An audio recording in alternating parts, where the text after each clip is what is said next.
Right guys, welcome to the channel, Kent Coast Camper Vans, new channel dedicated to electric camper vans. Alright, so if that's not your thing, then that's all of the content that I'm going to be doing. So my new business is going to be buying vans, electric, and converting them into camper vans. My day-to-day job, I'm basically in the building trade, carpentry, kitchen fitting, bathrooms and stuff, so I think I'll be well suited for this. I also know my way around electrics, plumbing, so just thought I'll try a new adventure since that we've been getting into camping over the last couple of years. And you start off with tents and stuff, and eventually you'll lead up to a camper van or a caravan. And as we quite like the practicalities and the cost efficiencies of electric vehicles, and there's not too many of these around, this is why I'm going to start converting electric camper vans. Now the pros with an electric camper van is that because it's got a HVAC system already installed that runs off the main traction battery underneath, that once it's all up and running, if it's a hot day you can have the air conditioning cooling the whole internals of the camper van, and if it's too cold you can leave your heating running overnight.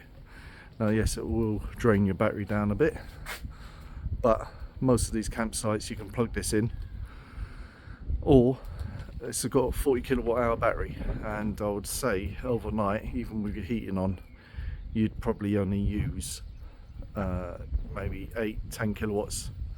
So yeah, I mean, we're going to have off-grid capabilities, so I'm going to have some solar panels on the roof, probably install a good 2 kilowatt hour power pack inside, and you know, even on a good day you could use that to charge the van up, get you some miles. So yeah, so quick walk around the van. So far what's been done: so I got the van the other day, turned up on a trailer, and you couldn't get off because the 12-volt battery on this was dead. So had a bit of difficulty getting off the thing, so that was the first thing I had to overcome. There was obviously a light or something left on inside. This vehicle was delivered down from Glasgow and I'm down in Kent, obviously with the name of the channel. So had to charge up the 12-volt battery. Now everything's running as it should. There's a few noises from underneath, might be a slight suspension issue on the back. It's got an MOT coming up, so we'll find out about any of that stuff. I'm going to have some of the wheels off soon.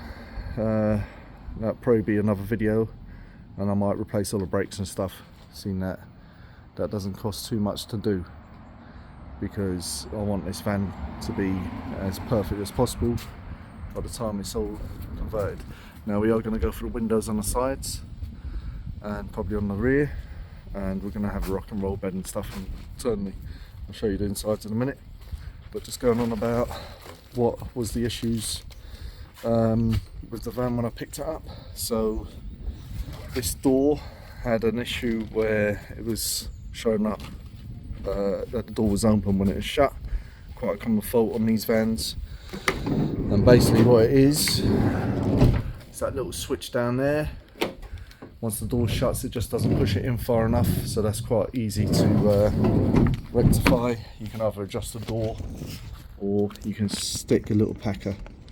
That's like a furniture thing you put on the bottom of table legs and chairs to stop marking the floor. You can buy a pack of them relatively cheap from the pound store or whatever.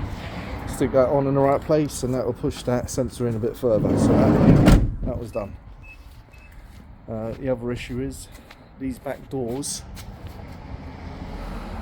as this is being converted, this back door didn't have any gap here. It was lent right over.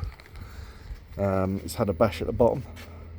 It's quite difficult to open at the minute, But I've adjusted these hinges. You can see this is a new one. Someone's already tried to repair this, and I think both hinges are bent because the door, once it gets about an inch away from shutting, it feels like there's a lot of pressure pushing it back out, and that's down to these hinges like touching each other. So I think when this door was open fully, something had hit the door outwards and bent those hinges. So we're going to get a new pair of hinges for that, and hopefully that will sort that out, and then get a body shop to try and repair this damage down here if they can, because I don't think we can get a new door for this. It's got a couple of cameras. There's like a 360-degree thing. That camera will be coming off the big one. There's a second camera there, which is like your reverse camera. That's going to be kept. Back bumper's got a crack in it, which I'll be sorting, or replacing the back bumper. I will be putting some parking sensors in here, because even with the camera, it's still nice to have some audible warning when you're reversing this, especially with the extra length. Giggity. So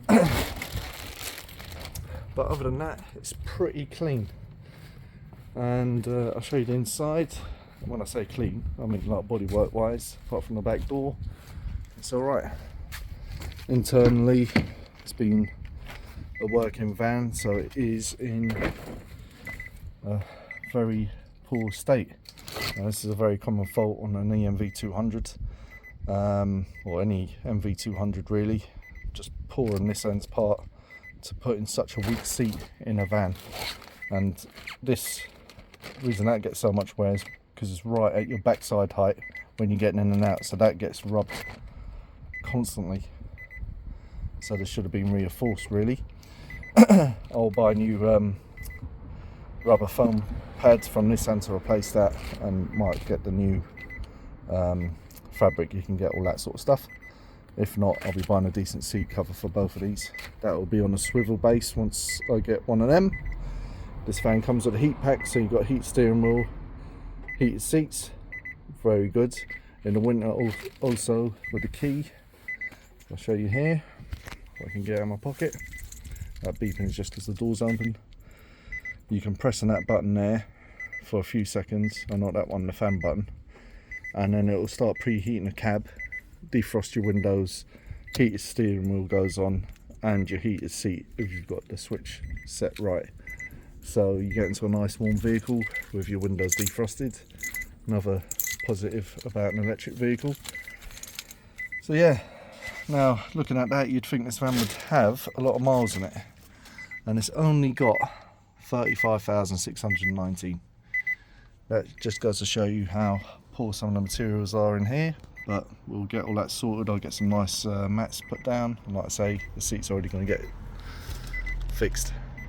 I might either get a new head unit with Android Auto and Apple CarPlay, or there'll be an additional screen up above here. That rear camera comes up on that. It's like a rear view mirror with the camera system built in. It's got like a dash cam, and that's part of the 360 camera thing, but I can't see any hard drive for any of that, so I think that might have been removed before the van was put up for sale. So yeah, and then we've got the bulkhead here, which will all come out. Now I'll show you the back. Obviously you've got a bit of wear, you see that on a lot of them as well, where the paint's thin, so that will be getting repaired. And on the back, spare wheel always comes with these. I will probably not bother keeping a spare wheel. We'll just get a tin of the stuff you put in a tyre if you get a flat. Let me know if that's a good idea or not. And then here we have got, let me get a light on so we can see what we're doing.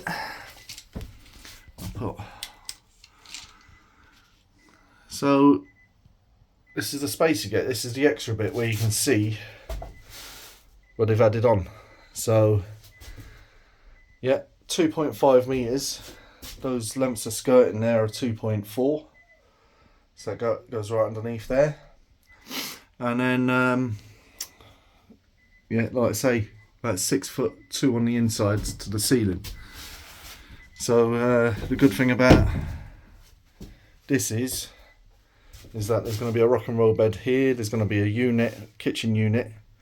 I'm going to have like an electric induction hob, sink, obviously some cupboard space.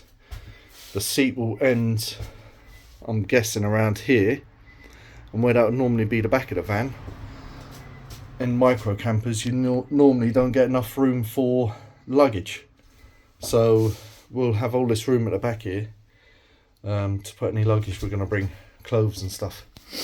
And this will be a 4 or 2 berth camper, I suppose, because we're going to have a double bed with a rock and roll bed, and then I'm going to make a bunk bed up here that can just slide back and fold up here, so all the covers and stuff can stay up there, and when we need it, you pull it forward and my daughters can sleep up the top and we can sleep down the bottom.